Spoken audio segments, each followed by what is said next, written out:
Imagine being chained and dragged onto a ship on the River Thames. The wood creaks under your feet and the smell hits you at once. Sweat, sewage and rotting food. Below deck there are no cells, no clean beds, just hundreds of men packed tightly together, coughing in the dark. By day you are forced to work until your body breaks. You dredge mud from the river, swing heavy hammers or drag chains through the dirt. Guards shout, whips crack, and every mistake is punished. By night you return to the ship. The floor is damp, rats scurry over your legs, and the air is so foul it feels like you are breathing sickness itself. This was life on the prison hulks of Victorian London. They were more than punishment. They were floating coffins, drifting just beyond the city, where everyone could see them, but few knew the horrors inside. In this video, we'll uncover why these ships existed, what daily life was like for the prisoners, and how they became one of the darkest chapters of Victorian justice. But to understand why such horrors were allowed to exist, we need to step back. The story of the hulks begins not on the water but on land, in the filthy, overcrowded prisons of London. By the late 1700s, London had a problem it could no longer ignore. Its prisons were bursting at the seams. The city was growing fast, crime was rising, and more men were being sentenced for theft, debt, and petty offenses. But the jails built to hold them were small, filthy, and already overcrowded. In Newgate Prison, prisoners slept shoulder to shoulder, chained in dark rooms that stank of rot and sweat. And with new convicts arriving every week, the government faced a question it didn't want to answer. Where do we put them all? The cheapest answer was not to build more prisons at all. Instead, officials looked to the River Thames. The Navy had dozens of old warships that were no longer fit for battle. These vessels had once carried Britain to glory, fighting the French, the Spanish, and anyone who challenged the empire. But now their sails were gone, their timbers rotting, their decks too weak to face the open sea. So the government turned them into something else, floating prisons. They were moored along the Thames and at other ports, stripped of their weapons and filled instead with shackled men. To the public, they became known simply as the hulks. From the shore, they looked like any other ship, quiet, harmless, just another silhouette in the mist. Passers-by could see the hulls, blackened with age, and sometimes hear faint noises carrying across the water. But most Londoners never went aboard and never saw what was happening below deck, and perhaps that was the point. The hulks were cheap, out of sight, and easy to ignore. They sent a clear message. Britain would not go soft on crime. Yet what the public did not see was far more terrifying than the ships themselves. For inside these hulks, life was not simply imprisonment.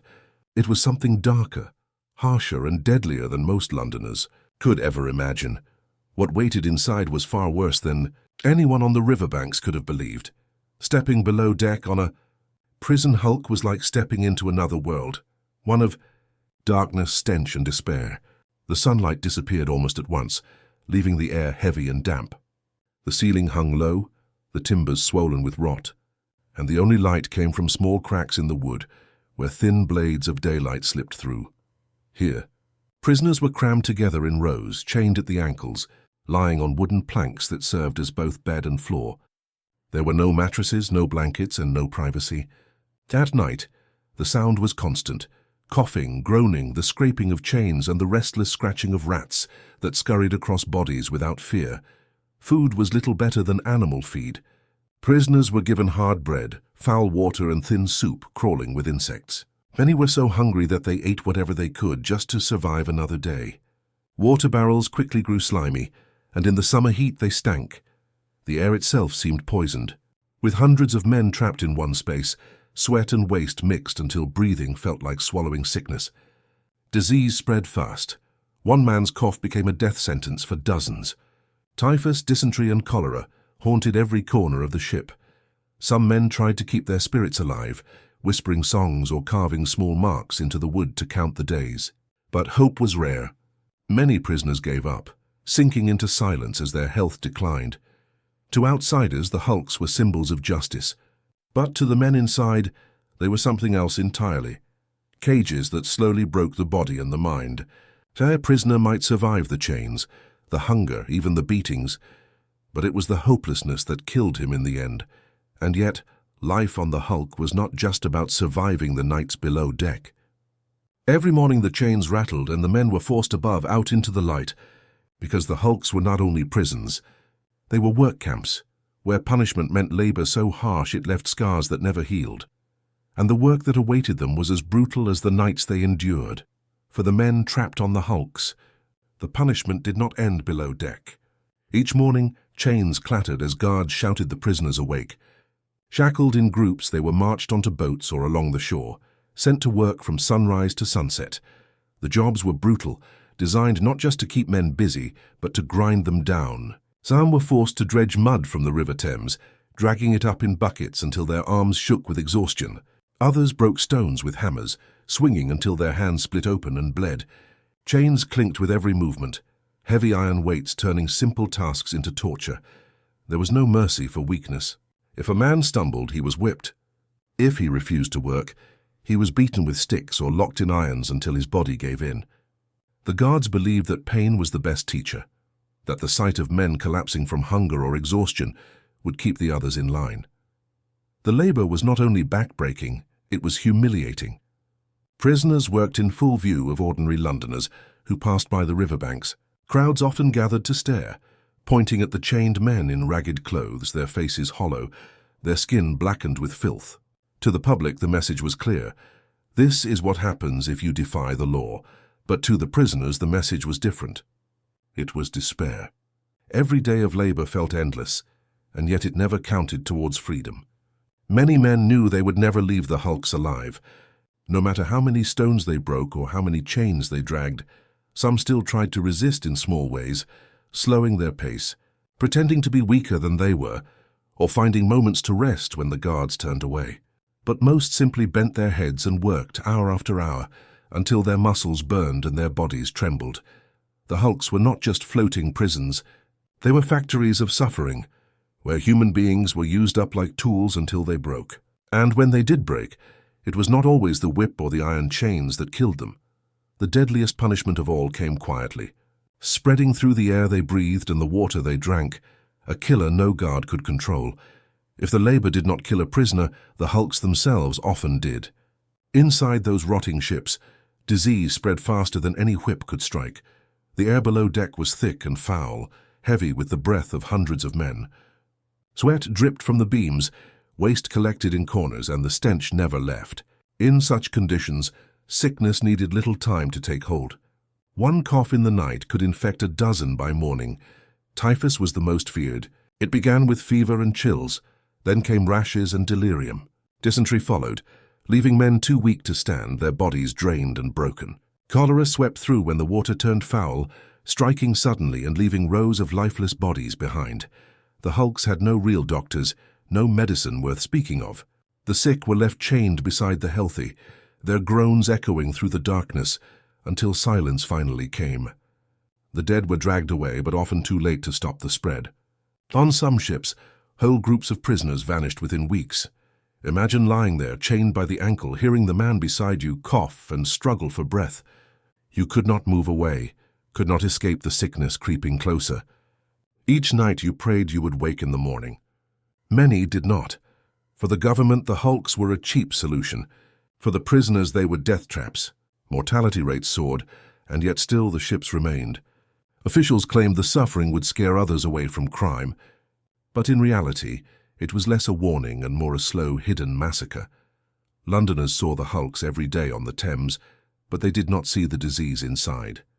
They saw only the outline of the ships, never the pale bodies carried out at night, never the moans that filled the holds after dark. For the prisoners, death was often the only escape from their floating cage. And if the fear of sickness was not enough, the eyes of the public ensured there was no hiding from shame either. Because to Victorian society, the hulks were more than prisons. They were symbols, warnings of what awaited anyone who stepped out of line. And Londoners were meant to watch, to fear, and to obey. To the prisoners trapped inside, the hulks were a nightmare. But to the people of Victorian London, they were a warning. Every day, Londoners could see the hulks lined up along the Thames. Their wooden hulls were black with rot, their masts cut down, their decks silent. They looked like ghosts of the Navy's past. Once proud warships, now floating reminders of punishment. Parents used them as threats. "Behave or you'll end up on the hulks," mothers told their children. The ships became part of London's folklore, dark shapes in the fog that carried the weight of fear. Crowds often gathered on the riverbanks to watch prisoners being marched out in chains. They saw men in rags, their faces hollow, their backs bent under the weight of labor. For the authorities, this was the point. The hulks were never meant to be hidden. They were meant to be seen, to make every Londoner think twice before stealing a loaf of bread or breaking the law. But the public's feelings were divided.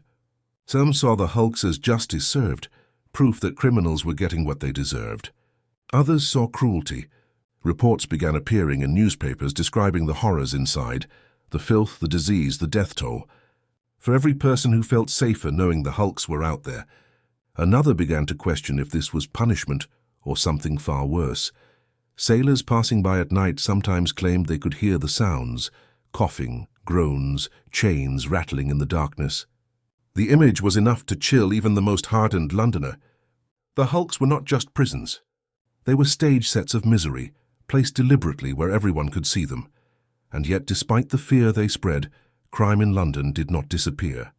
Thieves and beggars still filled the streets. For some, the hulks were a warning.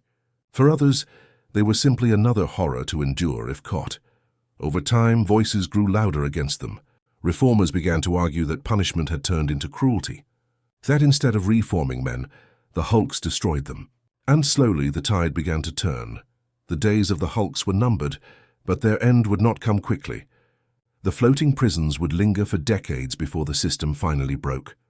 By the mid-1800s, the hulks had become impossible to ignore. What was once seen as a clever, cheap solution now looked more like a national shame.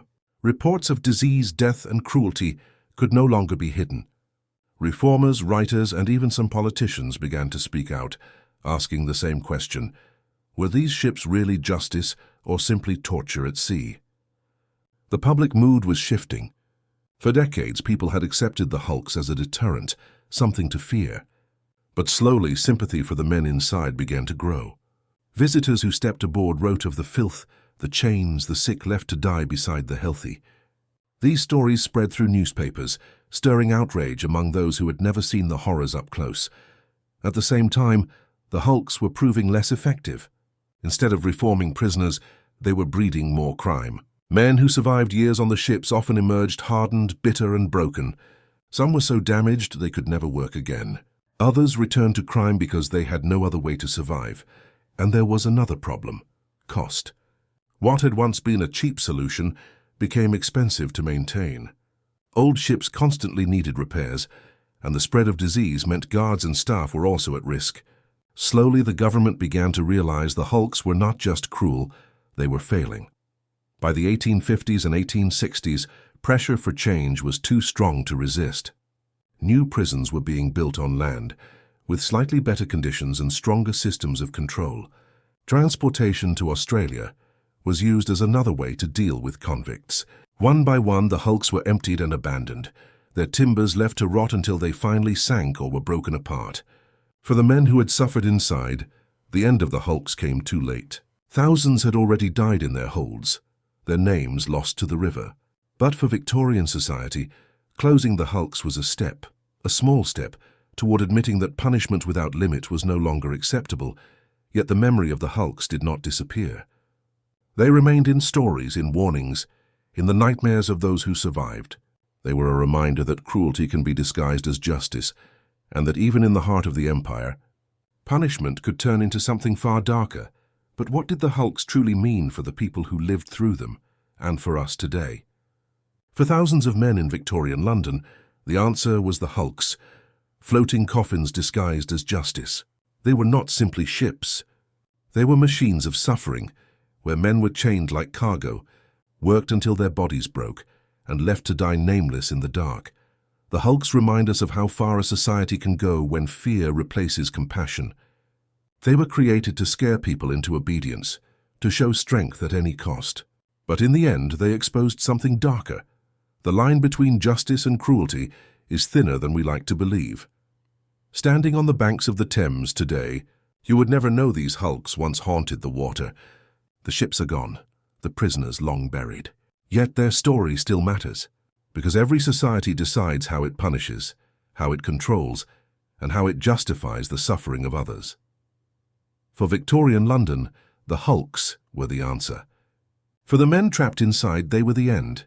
If you found this story powerful, and you want to uncover more of the hidden, brutal and forgotten sides of Victorian life, make sure to subscribe to the channel. Your support helps bring these stories back to life. Stories of hardship, cruelty, survival and resilience. And remember, history is not just about the past. It is a mirror. The hulks may be gone, but the question remains, how will we be judged for the punishments we choose today?